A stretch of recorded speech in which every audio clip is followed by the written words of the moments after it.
पार्टीका सबै केन्द्रीय समितिका सहयोगका कमरेडहरू, पत्रकारिता क्षेत्रमा लामो अनुभव र विशेषज्ञता हासिल गरेका सबै अतिथि साथीहरू र यो राष्ट्रिय भेलामा देशका विभिन्न जिल्लाहरूको प्रतिनिधित्व गर्दै आउनुभएका सम्पूर्ण पत्रकार साथीहरू र यहाँ यो समाचार सम्प्रेषणको निम्ति उपस्थित अन्य पत्रकार मित्रहरू। अहिले भर्खरै कमरेड ओम शर्माले नेताहरूले 5 मिनट राम्रोसँग दिनमा पत्रकारको बारेमा सोच्नु भएको छ त भन्नुभयो। म झन्डै 3 घण्टादेखि अहिले 3 घण्टादेखि म पत्रकारहरूको कुरा अहिले कस्ता छन्, विभिन्न प्रेस सङ्गठनका नेताहरूका भनाइ कस्ता छन्, प्रेस सङ्गठनकै साथीहरूका पनि कस्ता छन् भनेर अन्य कार्यक्रमहरू थिए मेरा। अहिले 3 बजेदेखि नै थिए। मैले त्यसलाई मेसेज गरेर सरी आजको कार्यक्रम भोलि सार्नु पर्यो भनेर पत्रकारहरूकै कुरालाई महत्त्व दिएर म 3 घण्टा हुन लाग्यो म तपाईँहरूको कुरा सुनिराखेको छु।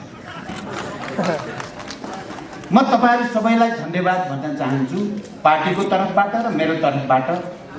तपाईँहरूले मूलभूत रूपमा अहिले देशमा जस्तो राजनीतिक परिदृश्य देखा परेको छ, जो प्रतिगमन र प्रतिक्रान्तिको खतरा मडराइराखेको छ, त्यसका विरुद्ध तपाईँहरूले बडो सशक्त र मार्मिक ढङ्गले इतिहासका अनुभवहरूलाई पनि कोट्याउँदै र वर्तमान परिस्थितिमा आफ्नो दायित्व के हो भन्ने कुरा पनि स्वतन्त्र ढङ्गले विचार गरेर आफ्ना भनाइहरू राख्नुभयो। म त्यसको लागि हृदयदेखि तपाईँहरूलाई धन्यवाद भन्न चाहन्छु। प्रेस सङ्गठन नेपाललाई पनि म विशेष रूपले धन्यवाद भन्न चाहन्छु। तपाईँहरूले हिजोका 2टा अलग अलग धाराका प्रतिनिधि पात्रहरू, त्यसका संस्थापक अध्यक्षहरूदेखि अत्यधिक ठुलो सङ्ख्यालाई आफूमा समेटेर र अहिले यो राष्ट्रिय भेलाको आयोजना गरेर ठिक समयमा तपाईँहरूले ठिक ढङ्गले पहल कदमी लिनुभएको छ। त्यसको लागि म प्रेस सङ्गठनका संयोजक लगायत सबै पदाधिकारी र साथीहरूलाई पनि विशेष रूपले धन्यवाद दिन चाहन्छु। यो कुरा अब भनिराख्नु पर्ने त्यति आवश्यकता छैन कि हामी जुन बेला यो राष्ट्रिय भेला गर्दैछौँ त्यो सामान्य बेला होइन। सामान्य परिस्थितिमा एउटा औपचारिक कार्यक्रम गर्ने, औपचारिकता पुरा गर्ने, औपचारिक केही निर्णयहरू लिने र घर फर्किने त्यस्तो परिस्थिति अहिले देशको छैन। अहिले एउटा असाध्य विशिष्ट, असाध्य चुनौतीपूर्ण र जटिल मोडमा चाहिँ नेपालको राजनीति, नेपालको संविधान, नेपालको परिवर्तन, नेपालको लोकतन्त्र आइपुगेको छ, त्यहाँ पुर्याइएको छ। यस्तो परिस्थितिमा संविधान सभाबाट संविधान निर्माण हुनुपर्छ भनेर जनयुद्ध र जनआन्दोलनमा सहभागीहरू सबै, सङ्घीय लोकतान्त्रिक गणतन्त्र हुनुपर्छ नेपाल र नेपालबाट सामन्ती निरङ्कुश तन्त्रको सदाको निम्ति अन्त्य हुनुपर्छ भनेर लड्ने हामी सबैको काँधमा एउटा विशिष्ट र ऐतिहासिक जिम्मेवारी फेरि पर्न आएको छ। त्यसकारण हाम्रो लागि यस खालका भेलाहरू औपचारिकता विषय मात्रै रहेका छैनन्। यो भेला यस्तो एउटा ऐतिहासिक जिम्मेवारी पुरा गर्ने संवेदनशील भेलाको रूपमा रहेको छ, जसले प्रतिगमनको जो खतरा देखा परेको छ, प्रतिक्रान्तिको जो प्रयास भएको छ, त्यसलाई रोक्ने सङ्कल्प, त्यसलाई रोक्ने प्रतिज्ञा सहित हामी सडकमा जनताको साथमा जनतालाई लिएर उत्रिनु पर्ने आवश्यकताको बिचमा यो भेला हुँदैछ। यहाँ धेरै मैले अहिले व्याख्या गर्नुपर्ने लागेको छैन, किनकि धेरै कुराहरू आइ नै सकेका छन्। मैले के मात्रै भन्न चाहन्छु भने अहिले भएको चाहिँ सरकारले गरेको खालि प्रतिनिधि सभा या संसदको विघटन मात्रै होइन, यो संविधानको विघटनको प्रक्रिया हो, यो संघीय लोकतान्त्रिक गणतन्त्रको विघटनको प्रक्रिया हो, यो शान्ति सम्झौता र शान्ति प्रक्रियालाई विघटन गर्ने प्रक्रिया हो, यो देशलाई भयानक अराजकताको भुमरीमा धकेल्ने दुष्कर्मको सुरुवात हो। हामी सबैलाई थाहा छ, संविधान सभाबाट संविधानको घोषणा गर्दै गर्दा त्यसको सुरुमै लेखिएको छ, पहिला जति पनि संविधान बने 2004 सालदेखि नेपालमा लिखित संविधान अलि व्यवस्थित रूपले अगाडि ल्याउन थालिएको हो। ती सबै संविधानमा नेपालको सार्वभौम अधिकार र संविधानको चाहिँ परिवर्तनको सम्पूर्ण अधिकार राजा महाराजाहरूमा निहित रहेको र त्यसलाई विघटन गर्न पर्यो भने राजाहरूले वक्तव्य निकालेर हामीमा अन्तर्निहित राजकीय र सार्वभौम अधिकारको प्रयोग गरी यो संविधानको यो यो यो यो धारालाई खारेज गरिबसेका छौँ। तपाईँ हामीले सुन्दै आएको यो होइन, चाहे 17 सालको कुरा गरौँ, चाहे 36 सालको कुरा गरौँ, चाहे 46 सालको कुरा गरौँ, हामीले यही सुन्दै आएको हो। हामीमा अन्तर्निहित राजकीय र सार्वभौम अधिकारको प्रयोग गरी संविधानको यो धारालाई खारेज गरेका छौँ या संविधान खारेज गरेका छौँ। यो इतिहासको यो निरङ्कुश तन्त्र, तानाशाही प्रणाली, सामन्ती तन्त्रलाई बदल्नको लागि हामीले लामो सङ्घर्ष र बलिदान पछि संविधानमा पहिलोचोटि लेखियो, 72 को संविधानमा लेखियो, हामी सार्वभौम नेपाली जनताले आफ्ना प्रतिनिधि मार्फत यो संविधान जारी गरी घोषणा गरेका छौँ भनेर जनताले पहिलोचोटि आफूलाई सार्वभौम भनेको र आफूमा अन्तर्निहित, जनतामा अन्तर्निहित सार्वभौम अधिकारको प्रयोग गरेर नेपालको संविधान जारी गरेको, घोषणा गरेको कुरा लेखिएको छ। पत्रकार साथीहरू, यो सानो कुरा होइन। तपाईँ हामीले गम्भीर रूपले चिन्तन गर्यौँ भने यो एउटा ऐतिहासिक, युगान्तकारी र क्रान्तिकारी कर्म हो जुन हामीले संघीय लोकतान्त्रिक गणतन्त्रको संविधान निर्माण गर्दा लेखेका छौँ। र अहिले प्रधानमन्त्रीले संविधानमा हुँदै नभएको अधिकार प्रयोग गरी आफूमा अन्तर्निहित, तपाईँ हेर्नुभयो भने त्यो सिफारिसको भाषामा राजाकै भाषा वास्सै गनाएको छ। तपाईँहरूले कतिको सुन्नु भएको छ, दुर्गन्ध आउँछ क्या त्यो केपीको भाषामा, एउटा ठुलो दुर्गन्ध, राजा महाराजाको दुर्गन्ध आउने गरी संविधानको हुँदै नभएको प्रावधान उल्लेख गर्न सक्ने स्थिति पनि नभइकन त्यसलाई खारेज गर्ने, संसद विघटन गर्ने सिफारिस गरिएको छ। यो राजतन्त्रको पुनर्स्थापित गर्ने, निरङ्कुश तन्त्रतिर देशलाई धकेल्ने, अराजकताको भुमरीमा फेरि देशलाई लैजाने प्रक्रियाको जो सुरुवात भएको छ, यसलाई हर मूल्यमा रोक्नु छ। त्यसकारण मेरो तपाईँको यो राष्ट्रिय भेला औपचारिक भेला मात्रै होइन, एउटा ऐतिहासिक जिम्मेवारी तपाईँहरूको काँधमा, हामी सबैको काँधमा छ। त्यो पुरा गर्ने सङ्कल्प, त्यो पुरा गर्ने प्रतिबद्धता, त्यसको निम्ति जस्तोसुकै त्याग, तपस्या र बलिदान गर्न पनि तयार हुने सङ्कल्पसहित यो भेला सफल हुनुपर्दछ भन्ने मैले ठान्दछु। मैले धेरैचोटि भने, कहिलेकाहीँ मैले बोलेको कुरा र शब्दहरूको अलिकति अपव्याख्या पनि, कहिलेकाहीँ भ्रम पनि पर्ने गरेको मलाई थाहा छ। मैले 10 वर्षको जनयुद्ध, 19 दिनको ऐतिहासिक जनआन्दोलन, मधेसी, आदिवासी, जनजाति, दलित, महिला, मुस्लिम सबै उत्पीडित वर्ग समुदायको आन्दोलनको नेतृत्व गर्दै संविधान सभा मार्फत संघीय लोकतान्त्रिक गणतन्त्रको संविधान निर्माणमा एउटा महत्त्वपूर्ण भूमिका खेल्ने अवसर पाएको नाताले आज मलाई कस्तो अनुभूति हुन्छ भने, आमाले 10 महिना गर्भमा राखेर रगत बगाउँदै प्रसव पीडासहित जन्माएको सुन्दर बच्चाको हत्या गर्न लगिँदैछ भन्दा जे आमाको मनमा जे आउँछ, मलाई लाग्छ म त्यस्तै एउटा संवेदना, त्यस्तै अनुभूतिको तीव्रता, त्यस्तै आवेग र आक्रोश म भित्र छ।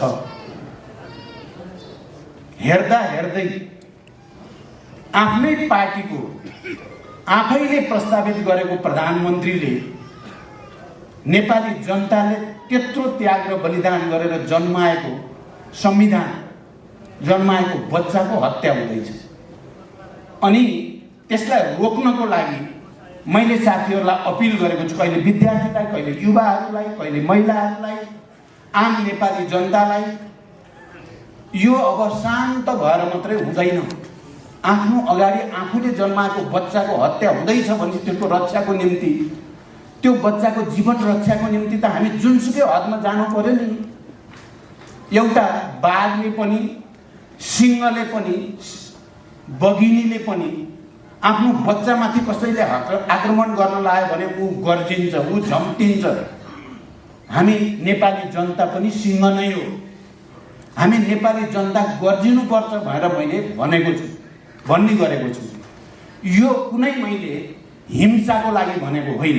हामीले शान्तिपूर्ण राजनीतिमा, बहुदलीय प्रतिस्पर्धामा, स्वतन्त्र न्यायपालिका र कानुनी राजको मान्यतामा हामीले प्रतिबद्धता जनाइसकेका छौँ। हाम्रो कमिटमेन्ट, त्यो कमिटमेन्ट कन्भिक्सनको कमिटमेन्ट हो, त्यो कुनै ट्याक्टिकल कुरा होइन।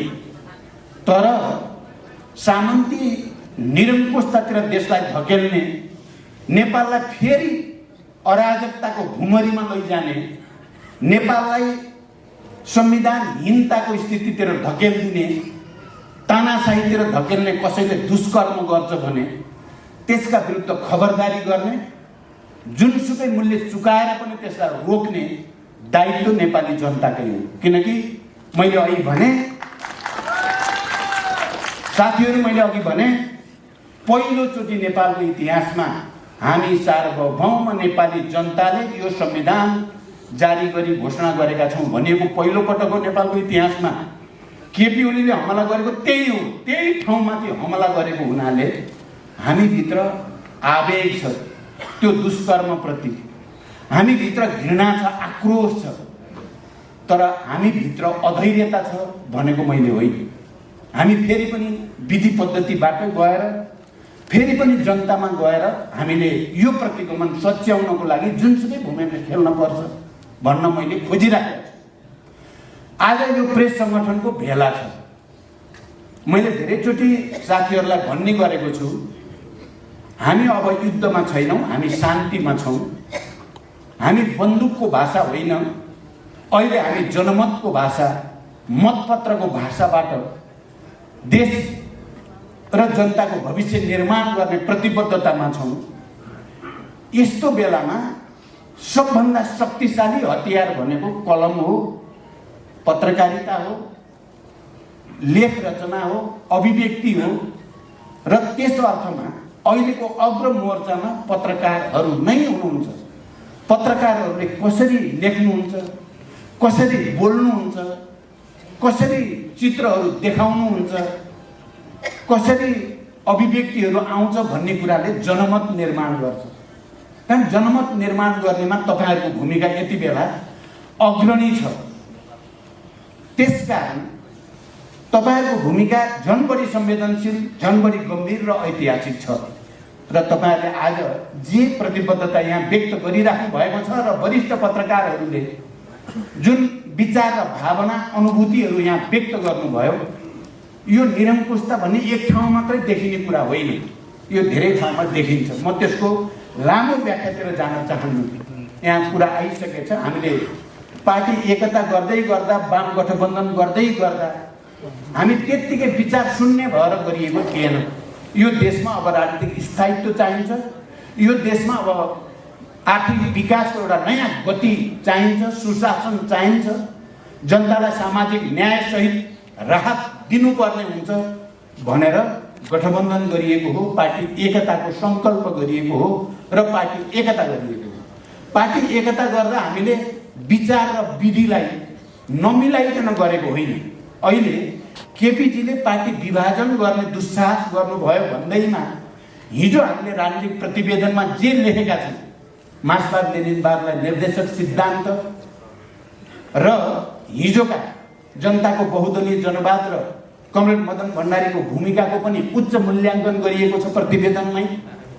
माओवादी जनयुद्ध र आन्दोलनको पनि उच्च मूल्याङ्कन गरिएको छ, 21औं शताब्दीको जनवादको पनि।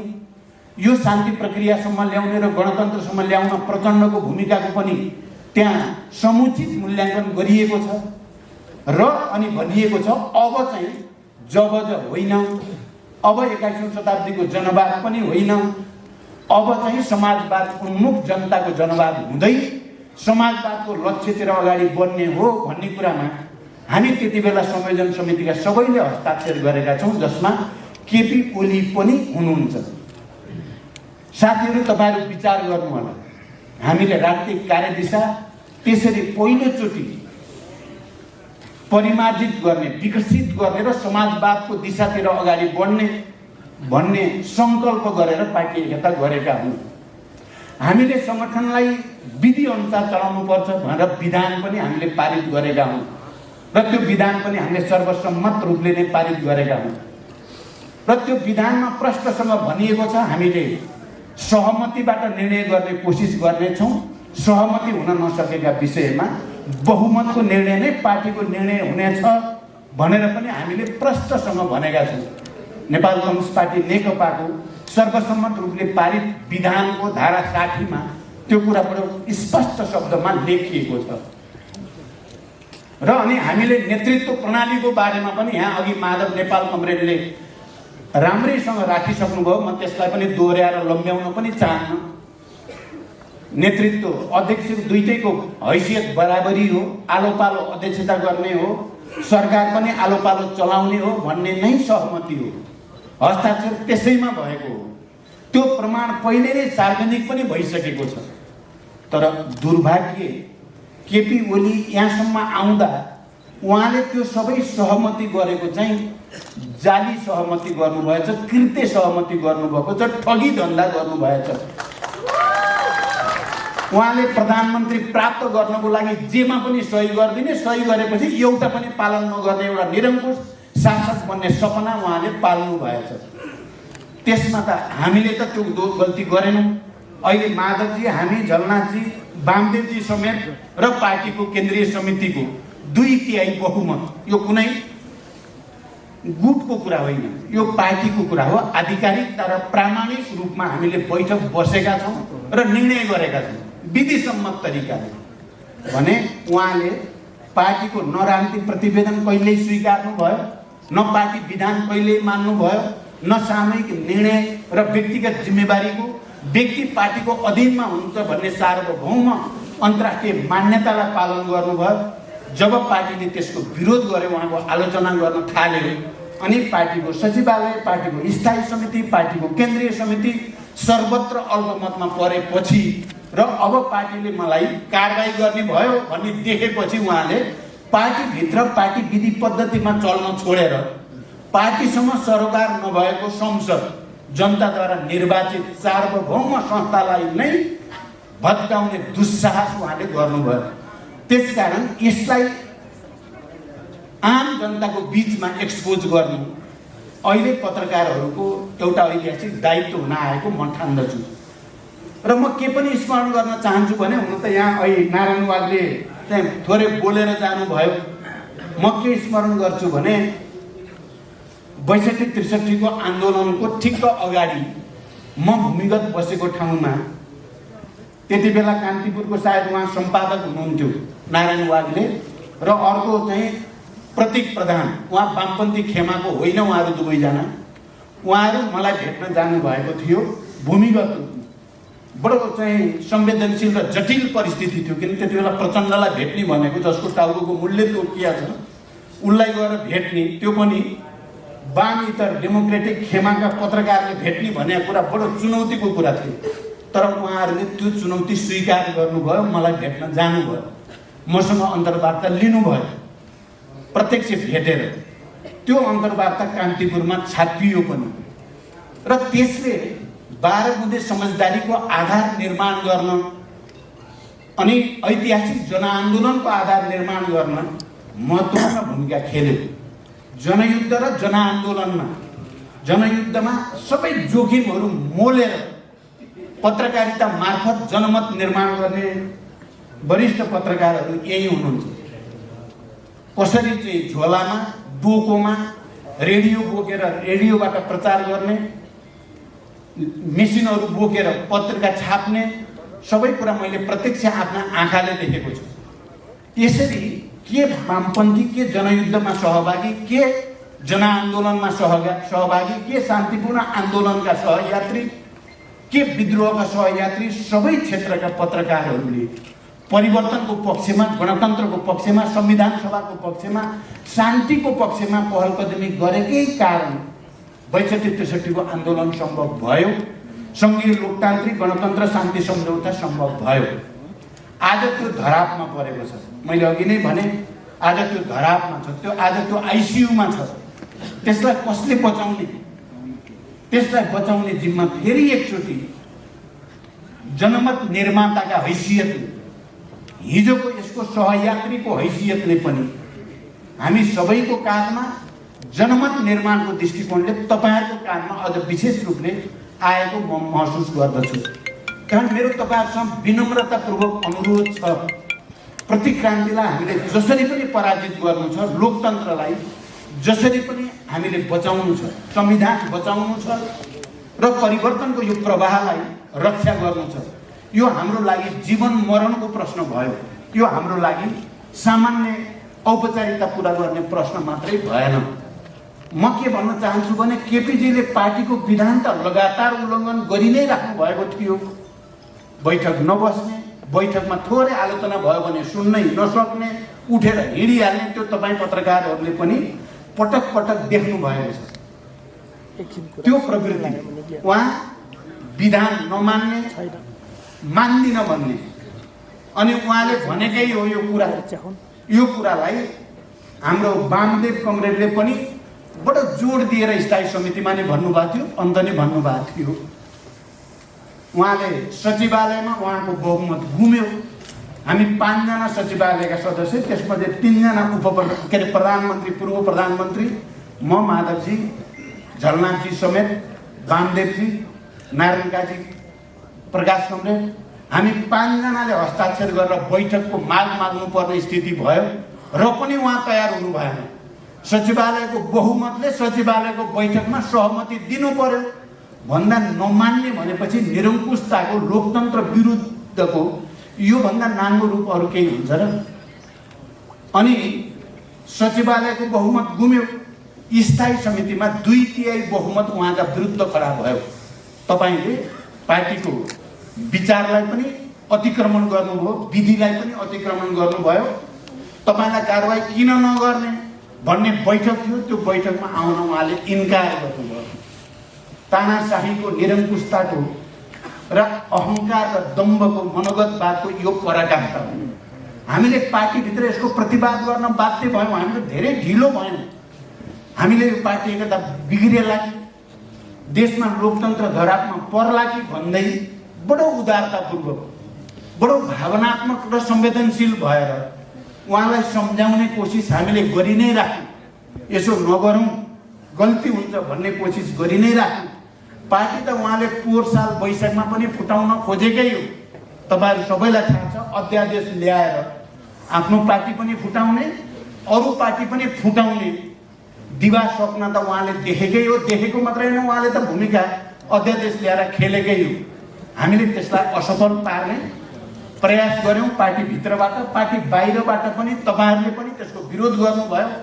कोरोनाले देश एउटा महामारीले आक्रान्त भएको बेलामा, जनता छटपटिरहेको बेलामा पार्टीलाई जानकारी नै नदिई, अर्को अध्यक्षलाई सूचनासम्म नगरिकन अध्यादेश ल्याउने र त्यो मार्फत पार्टी फुटाउने उहाँले कोसिस गर्नुभएकै थियो। हामीले त्यसको प्रतिवाद गऱ्यौँ र पार्टी फुट हुनबाट बचायौँ। पहिलो। दोस्रो पटक तपाईँहरूलाई थाहा छ, असार साउन भदौमा उहाँले फेरि पार्टी फुटाउने दुस्साहस गर्नुभयो र उहाँले विघटन भइसकेको, किनकि नेपाल कम्युनिस्ट पार्टी नेकपा बनाउँदा हिजोका दुईटै पार्टीलाई विघटन गरिएको हो।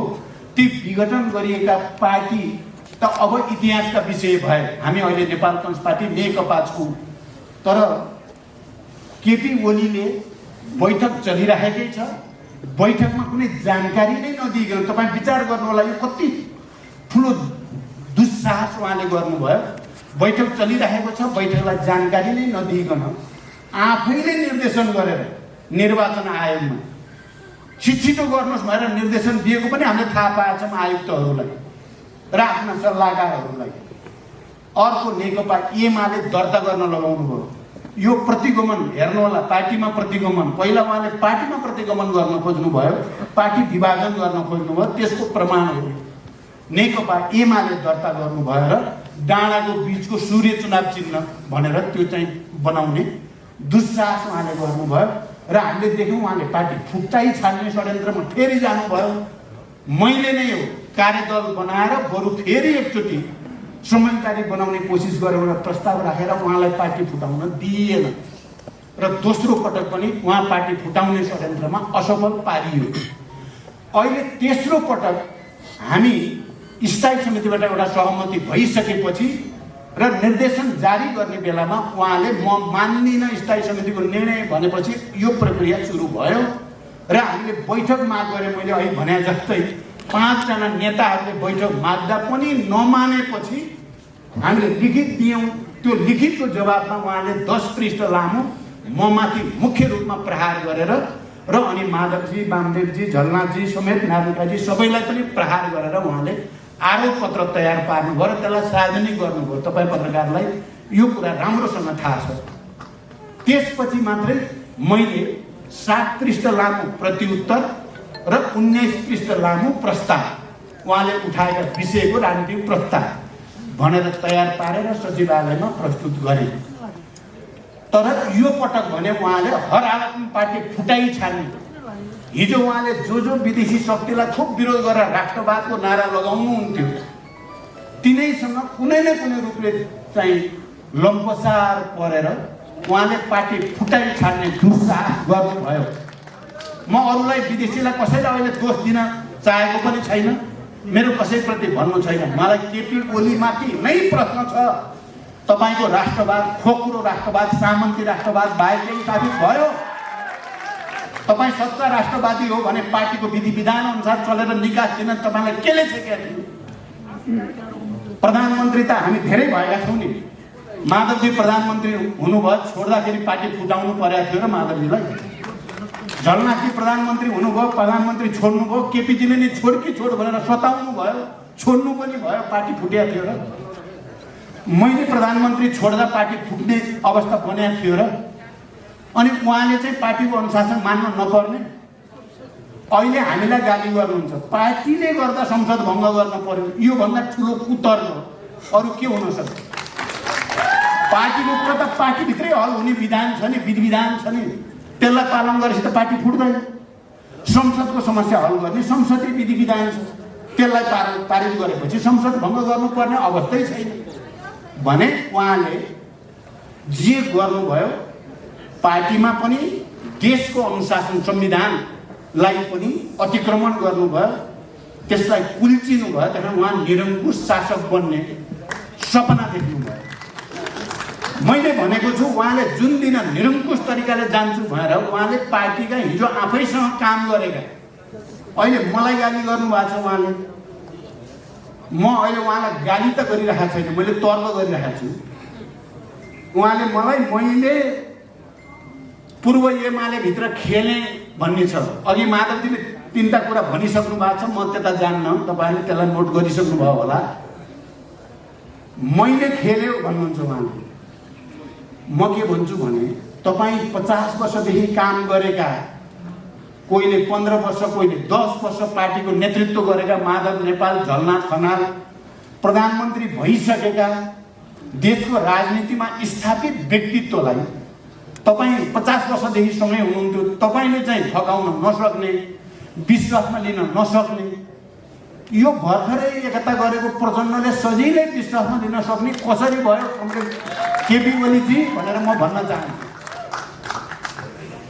तपाईँ सचिवालयमा आखिरमा भन्ने भने सचिवालयमा त पूर्व एमालेको अत्यधिक बहुमत छ नि त।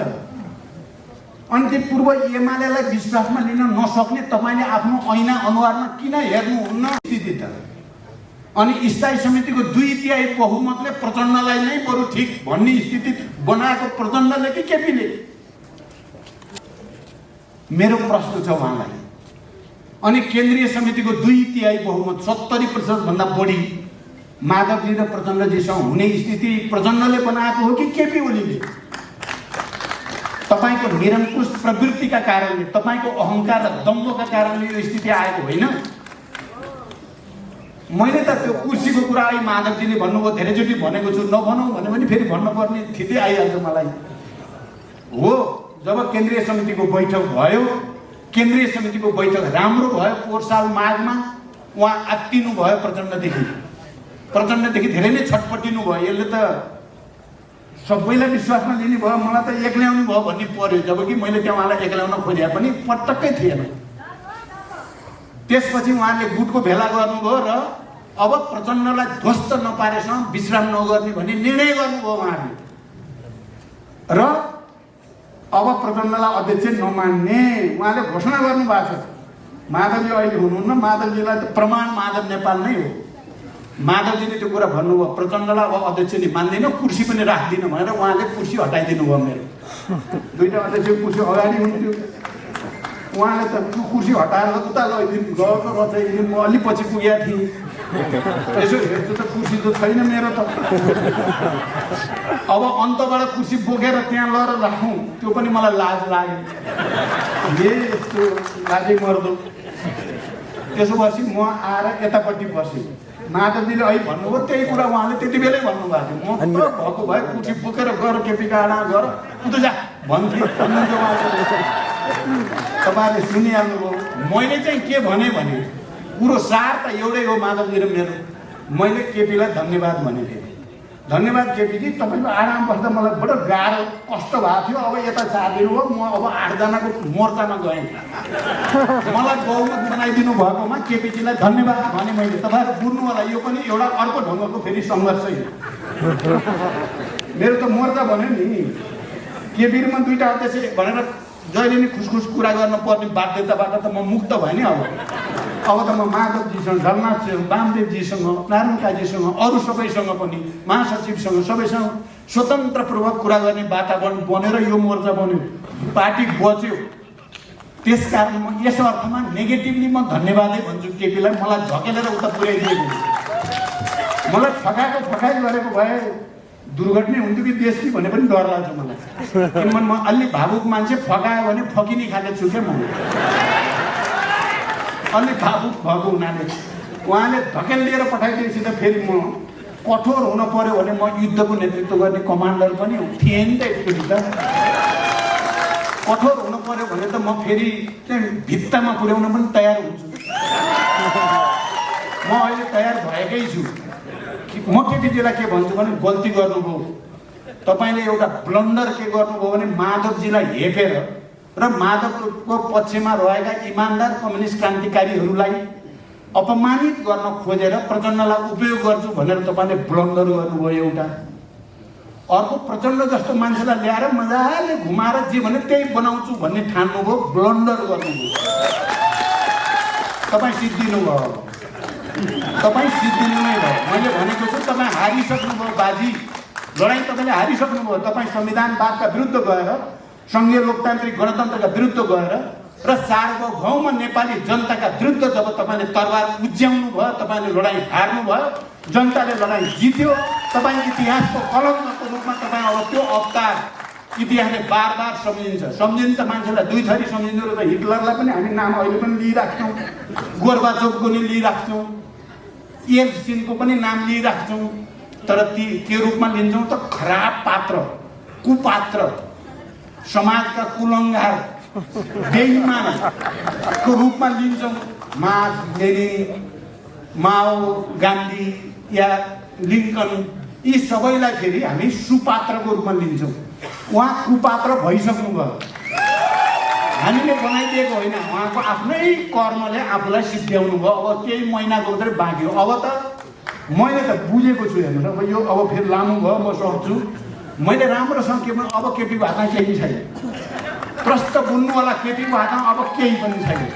जुन दिन उहाँले संसद भङ्ग गर्ने सिफारिस गर्नुभयो त्यो दिनदेखि केटीको हात सिद्धियो। अब अन्तै छ चिजहरू, अन्तै छ चिजहरू। अन्त त फेरि फैसला गर्ने चाहिँ मैले अदालतलाई, निर्वाचन आयोगलाई केही भनेको पनि छैन। सही नै फैसला हुन्छ मैले भरोसा गरेको छु। तर यो परिवर्तन कुनै वैधानिक संस्था मार्फत आएको परिवर्तन थिएन। संविधान सभा, सङ्घीय लोकतान्त्रिक गणतन्त्र, यो जनताको आन्दोलनबाट, विद्रोहबाट आएको परिवर्तन हो। यसको रक्षा गर्नको लागि हामी जनतामा नै जान्छौँ, जनअदालतमा नै जान्छौँ। यसो भन्नुको तात्पर्य जनताले मात्रै सही फैसला दिन सक्छ भनेर हामी जनतामा अपिल गरिराखेका छौँ। यसको तात्पर्य सर्वोच्च अदालत र निर्वाचन आयोगप्रति अविश्वास होइन। हामी जनतामा जानुले उहाँहरूलाई स्वतन्त्रतापूर्वक निर्णय गर्न पनि सहज बनाउँछ। मैले सधैँ भनेको छु, हामी सर्वोच्च अदालत र निर्वाचन आयोग जस्ता संवैधानिक संस्थाहरूलाई सम्मान पनि गर्छौँ, विश्वास पनि गर्छौँ। तर केपी र केपी नजिकका मान्छेले अहिले अदालतलाई धम्क्याउने, निर्वाचन आयोगलाई प्रेसर गर्ने काम गर्दै हिँड्नु भएको छ। हामी त्यसको पनि खबरदारी गरेका छौँ। उहाँहरूले भन्नुहुन्छ आज गाउँ गाउँमा, जिल्ला जिल्लामा उहाँहरूको चाहिँ नजिकका भनेका मान्छेले हाम्रो सेटिङ भइसकेको छ क्या, सूर्य हाम्रै हुन्छ भन्दै हिँड्ने के हो यो के हो भन्नुहोस् त। अदालतमा हाम्रो सेटिङ भइसकेको छ, हामीले जे भने त्यही हुन्छ भनेर हिँड्छन् किन? यो प्रश्न हाम्रो केपी गुटलाई प्रश्न हो, यो अदालतलाई प्रश्न होइन। यो निर्वाचन आयोगलाई प्रश्न होइन, केपी गुटलाई प्रश्न हो। त्यसकारण विधि विधान नमान्ने, विचार नमान्ने, भाँडमा जाओस् देश, भाँडमा जाओस् पार्टी, जनता पनि जेसुकै गरून् भने जस्तो गरी जो कर्म उहाँले गर्नुभएको छ त्यो कर्मको फल त उहाँले छिटै भोग्नुहुन्छ। हामी सबै त्यसको साक्षी हुनुपर्ने मन त थिएन। उहाँ पनि सफलै हुनुहोस् भन्ने चाहना थियो। तर अब आफ्नो कर्म नै त्यस्तो गरेपछि त भिरबाट खस्ने गोरुलाई राम राम भन्न सकिन्छ, काँध थाप्न सकिँदैन। त्यसकारण प्रेस सङ्गठनका सबै साथीहरू, तपाईँहरूको लागि फेरि पनि एकचोटि आन्दोलनको आँधी उठाउनु पर्ने नै अवस्था छ। ढिलो नगरिकन, अल्छी नगरिकन, रात दिन लेख्ने, पढ्ने, बोल्ने र सडकमा पनि आउने गरेर यो प्रतिगमनको दुस्साहसलाई हामीले पराजित गर्नु छ। म तपाईँहरू सबैलाई फेरि पनि बधाई भन्न चाहन्छु, तपाईँहरूको सफलताको शुभकामना भन्न चाहन्छु। तपाईँहरूले हिजोदेखि गरेको परिवर्तनका निम्ति गरेको योगदानको लागि तपाईँहरू सबैलाई धन्यवाद भन्दै र यो भेलाको सफलताको कामना गर्दै बिदा हुन्छु। धन्यवाद।